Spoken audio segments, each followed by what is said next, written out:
नमस्कार दोस्तों, कैसे हैं आप? कभी आपने सोचा है कि आप जीवन में इतनी मेहनत करते हैं, इतना आगे बढ़ने की कोशिश करते हैं, लेकिन फिर भी कहीं ना कहीं एक अनजान सी रुकावट आपको पीछे खींच लेती है।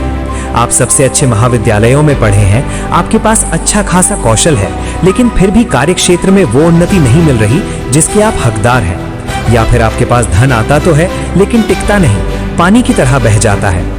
स्वास्थ्य अच्छा भला रहता है, फिर अचानक से ऐसी बीमारियां आ जाती हैं जिनका कोई आसानी से स्पष्टीकरण नहीं मिलता।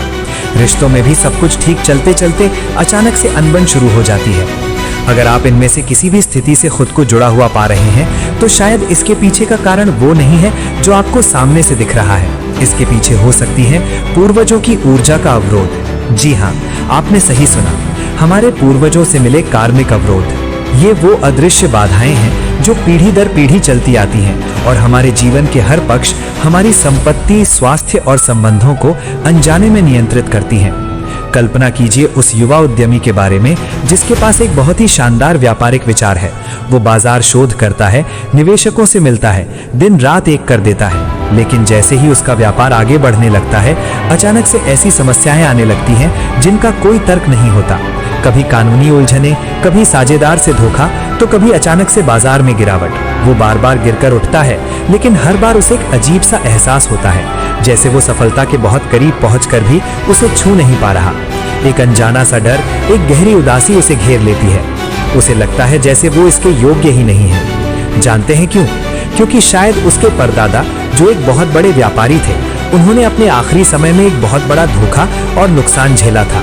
वो दुख, वो असफलता की पीड़ा, वो अधूरेपन का एहसास और ऊर्जा अनसुलझी रह गई। और अब वही ऊर्जा बाधा बनकर इस लड़के की तरक्की के रास्ते में खड़ी है। अगर आपने भी कभी अपनी लाइफ में संजाने बोझ को, इस अदृश्य दीवार को महसूस किया है, तो अभी टिप्पणी अनुभाग में लिखिए, मैं इसे महसूस करता हूँ।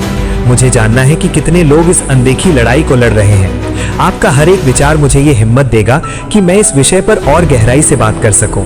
तो सवाल ये उठता है कि आखिर ये होता कैसे है? हमारे पूर्वजों के कर्म हमें कैसे प्रभावित कर सकते हैं? देखिए, सनातन धर्म में इस अवधारणा को हजारों साल से माना जाता है।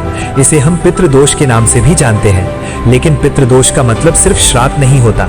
ये एक तरह का कार्मिक ऋण यानी पिछला कर्ज है।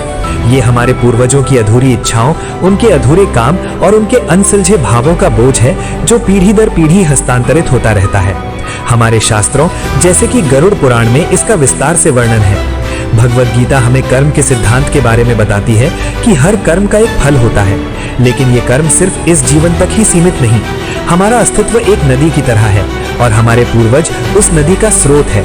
अगर स्रोत में ही कोई रुकावट है, कोई गंदगी है, तो उसका असर आगे पानी के बहाव पर तो पड़ेगा ही।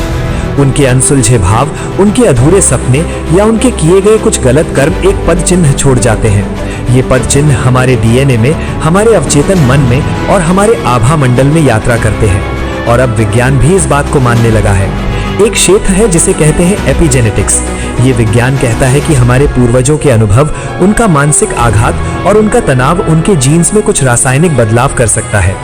ये बदलाव आने वाली पीढ़ियों में भी जा सकते हैं। इसका मतलब ये हुआ कि आपके परदादा के आर्थिक नुकसान का डर या आपकी परदादी का धोखा मिलने का दुख डीएनए के स्तर पर आप तक पहुंच सकता है। जैसे अगर आपके परिवार में धन को लेकर हमेशा चिंता का माहौल रहा हो, तो हो सकता है आपके अंदर एक गरीबी की चेतना काम कर रही हो। आप कितना भी कमा लें, आपके अंदर हमेशा धन खोने का डर बना रहेगा। यही है संपत्ति का अवरोध। अगर आपके परिवार में पहले किसी की अचानक मृत्यु हुई हो, तो वो दुख और डर एक स्वास्थ्य अवरोध बन सकता है। अगर आपके पूर्वजों ने रिश्तों में धोखा झेला है, तो आपके अंदर विश्वास की कमी हो सकती है। ये सब एक ऐसे कंप्यूटर प्रोग्राम की तरह है जिसमें कोई खराबी है। ये खराबी आपने नहीं बनाई, लेकिन ये आपके भीतर चल रही है। आप कैसे जानेंगे कि कहीं आप भी तो इन अवरोधों से प्रभावित नहीं हैं? इसके कुछ साफ संकेत हैं।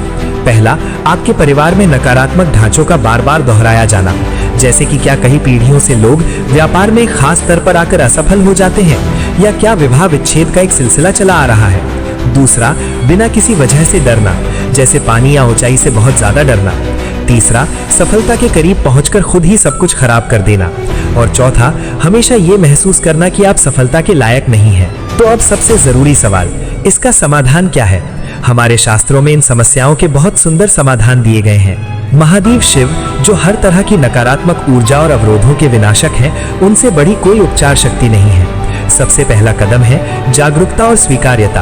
अपने पूर्वजों को उनकी गलतियों के लिए परखना बंद कर दीजिए। दूसरा उपाय है श्राद्ध या तर्पण। इसे केवल एक परंपरा मत समझिए। जब हम अपने पितरों के प्रति अपनी कृतज्ञता व्यक्त करते हैं, तो हम असल में उनकी अतृप्त आत्मा को एक संदेश भेजते हैं कि हम उनका सम्मान करते हैं। ये कृतज्ञता की ऊर्जा उन्हें मुक्ति की ओर ले जाती है और हमारा बोझ हल्का हो जाता है। तीसरा तरीका है क्षमा। एक शांत जगह पर बैठें और अपने सभी पूर्वजों को अपने सामने महसूस करें। मन ही मन उनसे कहें कि अगर जाने अनजाने में मुझसे आपको लेकर कोई भी नकारात्मक विचार आया हो, तो मैं उसके लिए क्षमा मांगता हूँ। चौथा उपाय है मंत्रों की शक्ति। ओम सर्व पितृ प्रसन्नो भव नमः। इस मंत्र का रोज 108 बार जाप करने से पितृदोष शांत होता है।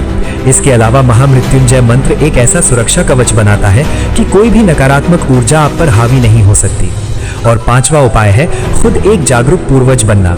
अपने ऊपर काम कीजिए, ध्यान लगाइए। जब आप खुद को ठीक करते हैं, तो आप सिर्फ अपना आज नहीं सुधारते, आप अपने अतीत और आने वाले कल दोनों को सुरक्षित करते हैं। याद रखिए, आपके पूर्वज आपको परेशान नहीं करना चाहते, वे बस अपनी अनसुलझी ऊर्जा के लिए आपसे मदद मांग रहे हैं। जब आप उन्हें मुक्त करते हैं, तो वे आशीर्वाद बनकर आप ही की मदद करते हैं। मुझे उम्मीद है कि आज की इस बातचीत से आपको एक नई दिशा मिली होगी। अगर हाँ, तो इस वीडियो को पसंद जरूर कीजिए और इसे अपने परिवार के साथ साझा कीजिए। क्या पता आपका एक साझा करना किसकी जिंदगी बदल दे। अपना ध्यान रखिए और याद रखिए, आप अकेले नहीं हैं। महादेव आप सब पर कृपा बनाए रखें। ओम नमः शिवाय।